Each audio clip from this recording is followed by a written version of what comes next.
Remember that there's no timetable for your devotional life. Take your time, enjoy the process, and let God speak to you through His Word in your own time and at your own pace.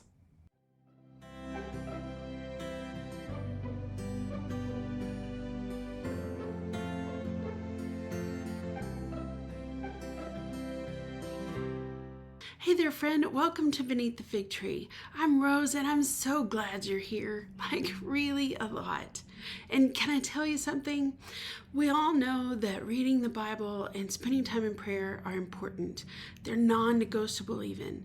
But I also think there can be so much more to a great devotional life than the quote, perfect quiet time we've all been taught about. I want to give you permission to lay down the guilt and the shame about what your devotional life looks like compared to what you think it should look like, so that you can discover how you best relate with God and can cultivate a devotional life that you love and look forward to. So, around here, I'll share loads of inspiration, lots of tools and encouragement, all to help you cultivate the kind of meaningful relationship with God that you've always longed for, but you just didn't know how to make happen. Ready to breathe new life into your devotional life journey? Grab a cup of friend and let's chat. In the last episode, we talked about abandoning the idea of being behind in our devotional life, and I so hope you heard that. If you haven't listened to that episode, please go back and give it a listen. Friend, until you can get past the guilt and the shame about what your devotional life looks like, including the idea that you could be behind in your devotional life, you'll have no room in your soul to explore and discover new ways to connect with Him. Those feelings just take up so much soul space and mental energy. One suggestion that I offered in the last episode to help you shake the feeling of being behind was to avoid purchasing dated devotionals or reading plans that have dates on them. And so today, we're actually going to wipe those dates right off the calendar. Well, sort of. What we're going to do is activate our creative side as a way of reminding ourselves that our devotional life doesn't come with a timetable. Okay, so here's the idea. We're going to take a calendar and repurpose it into being a scripture journal. And you don't have to be artistic or consider yourself in any way creative to do this. Just think of it as a scripture writing journal with a twist. Even in the creating of this repurposed calendar, we're actually spending time with God. So in this episode, I'm going to share how to create your own scripture writing calendar. But if you're visual, hop on over to the YouTube channel and watch the video that goes with today's episode, because then you can actually see what it looks like.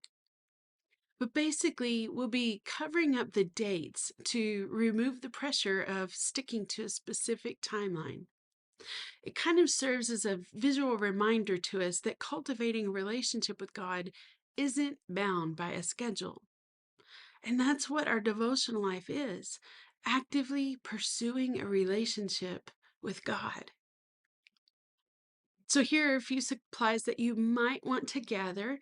A blank calendar, and it can be an old one because you can always go over it with sticky notes, or a new one. Some colored pens, markers, highlighters, stickers, washi tapes that you can cover the dates with, and some favorite verses to get you started. And here's a hint for you. You could actually start with those verses and declarations that I gave you in the manifesto from the last episode. And again, if you're watching the YouTube video version of this podcast, you'll actually be able to see that I've used those verses and those declarations in the example. So the first step then is to cover the dates on the calendar. And you can do that with stickers, you can doodle over the numbers, whatever you need to do. And you can even also add some stickers with some inspirational message or some scripture on them.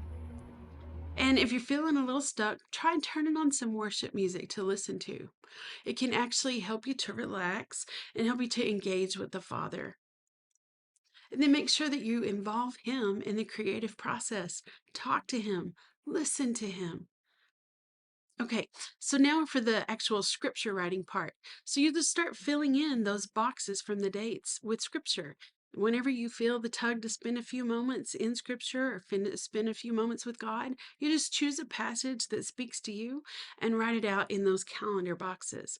And it doesn't matter whether they fit into one box or they spill over into several. It totally doesn't matter because there are no rules.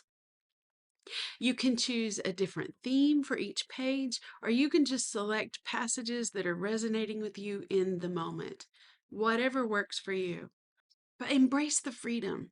As you use your scripture writing calendar, remember that there's no timetable for your devotional life. Whether you write out scripture every day or once a week, the important thing is that you're engaging with God's word and you're nurturing your spiritual journey. And you don't have to fill every box. You can include doodles or scriptures like the ones that I've done in the example. You could jot a little prayer or something Holy Spirit is highlighting, or you can just leave them open. Y'all, a little white space actually gives us time to rest. It gives us room to breathe. So white space is completely okay. So by repurposing your calendar in this way, you not only create a low pressure and personalized scripture writing journal, but also reinforce the truth that there's no rush, no pressure in your devotional life. And without those line-filled pages of a traditional journal, you don't have the pressure of filling up all those lines.